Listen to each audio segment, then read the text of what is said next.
The Adventures of Pinocchio by Carlo Collodi. Chapter 16. If the poor Marionette had dangled there much longer, all hope would have been lost. Luckily for him, the lovely maiden with azure hair once again looked out of her window. Filled with pity at the sight of the poor little fellow being knocked helplessly about by the wind, she clapped her hands sharply together 3 times. At the signal, a loud whir of wings in quick flight was heard, and a large falcon came and settled itself on the window ledge. "What do you command, my charming Fairy?" asked the Falcon, bending his beak in deep reverence. For it must be known that, after all, the lovely maiden with azure hair was none other than a very kind Fairy who had lived for more than 1,000 years in the vicinity of the forest. "Do you see that Marionette hanging from the limb of that giant oak tree?" "I see him." "Very well. Fly immediately to him. With your strong beak, break the knot which holds him tied, take him down, and lay him softly on the grass at the foot of the oak." The Falcon flew away and after 2 minutes returned, saying, "I have done what you have commanded." "How did you find him, alive or dead?" "At first glance, I thought he was dead. But I found I was wrong, for as soon as I loosened the knot around his neck, he gave a long sigh and mumbled with a faint voice, 'Now I feel better.'" The Fairy clapped her hands twice. A magnificent Poodle appeared, walking on its hind legs just like a man. He was dressed in court livery.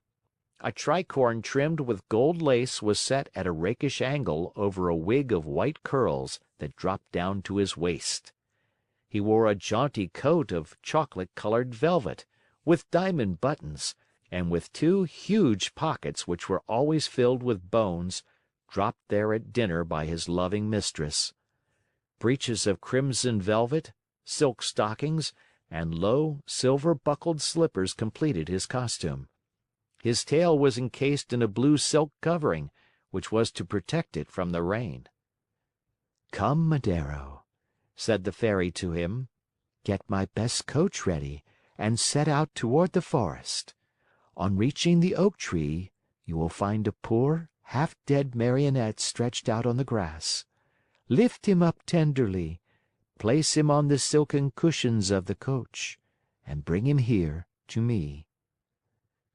The Poodle, to show that he understood, wagged his silk-covered tail 2 or 3 times and set off at a quick pace.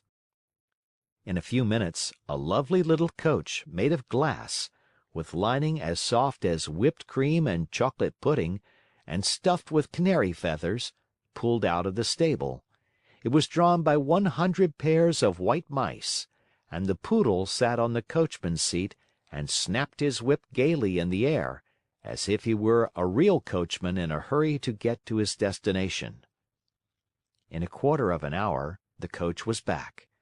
The Fairy, who was waiting at the door of the house, lifted the poor little Marionette in her arms, took him to a dainty room with mother of pearl walls, put him to bed, and sent immediately for the most famous doctors of the neighborhood to come to her. One after another the doctors came: a Crow, an Owl, and a talking Cricket.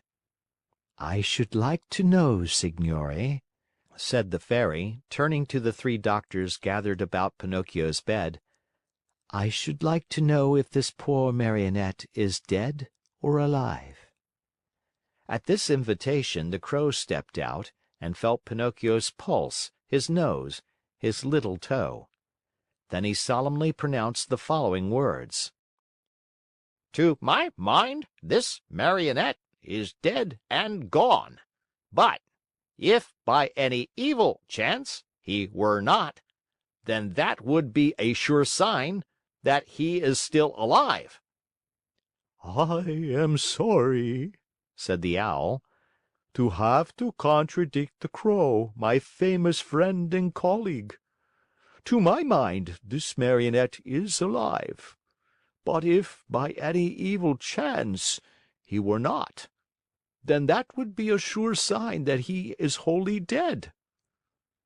"And do you hold any opinion?" the Fairy asked the Talking Cricket. "I say that a wise doctor, when he does not know what he is talking about, should know enough to keep his mouth shut. However, that Marionette is not a stranger to me. I have known him a long time." Pinocchio, who until then had been very quiet, shuddered so hard that the bed shook.